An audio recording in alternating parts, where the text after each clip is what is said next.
artists go where the money is. It's always been the case that rich people are able to commission the art that they want. And in the time of Michelangelo, in the time of Bach, the people who had the money were the churches. And so that's why great art was done for the churches. It doesn't, of course, make it true.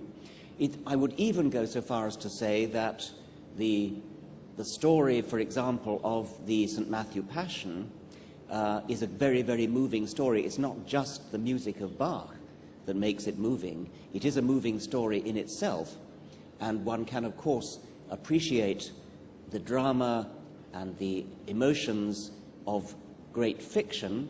You can still appreciate the Bible story even though they are fiction. So as part of your interpretation of the Bible as fiction, the concept of the world being created in a few days, at a certain time about 6,000 years ago, all at once, that goes into an enormous contradiction with the evidence of science. So you think that is the part that should be rejected? Well, the origin myths, and anthropologists will give you hundreds, probably thousands of origin myths which have great poetic beauty and which are well worth studying as literature, as cultural artifacts.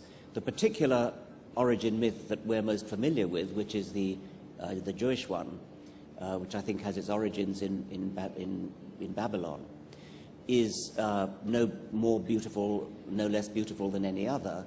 The astonishing thing, and I think it would have astonished Darwin, were he alive to see it still today, is that in many parts of the world that particular origin myth is believed literally. As you say, the world was created in 6 days, 6,000 years ago.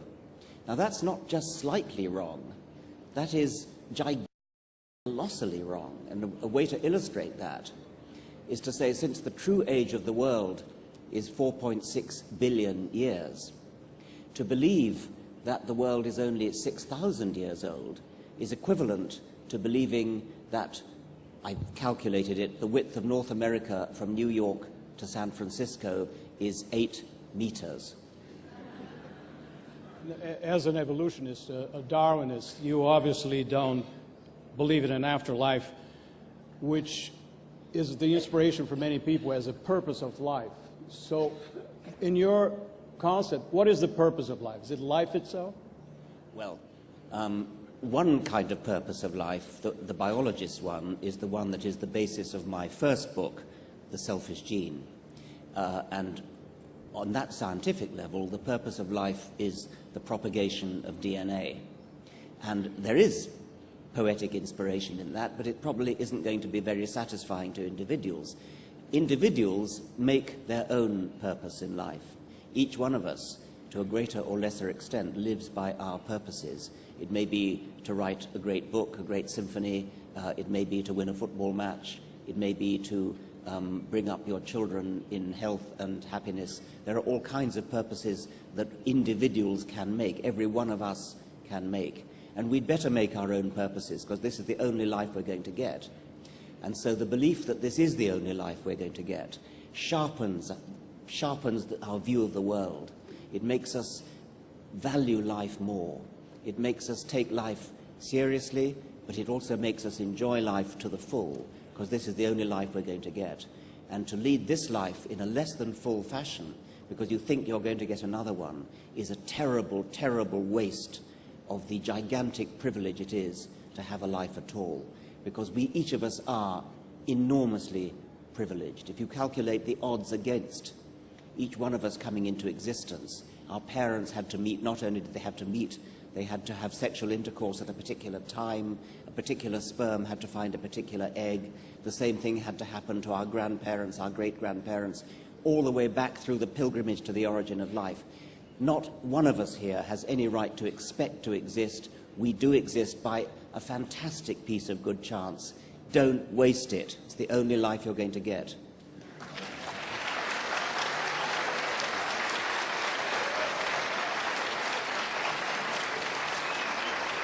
How about there is a argument when you're discussing the purpose of life and the non-belief in an afterlife. It is when people say that if you don't believe in an afterlife and in religious principles, you cannot have moral principles. I know you don't quite accept that. No, well, right. The idea that the only reason we are moral is that we believe in an afterlife and therefore we are striving to be rewarded with the carrot of heaven or to avoid the stick of hell, which is what, in effect, you've just said. What an ignoble reason for being good. What a terribly bad reason. What a terribly immoral reason for being moral. I was once on a radio program in the United States, and you had one of these phone-ins. People phone in with their questions. And one man in Texas phoned in and said that if he didn't believe in God, if he wasn't afraid of going to hell, he would murder his neighbor. So I said, you don't really mean that. You don't seriously mean that if it wasn't for the fear of God, you would go out and murder your neighbor. He said, absolutely I would. He said, I would go out and rape the next woman I saw. I cannot seriously believe that there are many people who are only held back from doing bad things by the fear of God. Christopher Hitchens, one of my colleagues who's written another book in much the same time, called God is Not Great, he puts it like this. The Bible says, thou shalt not kill, in the Ten Commandments.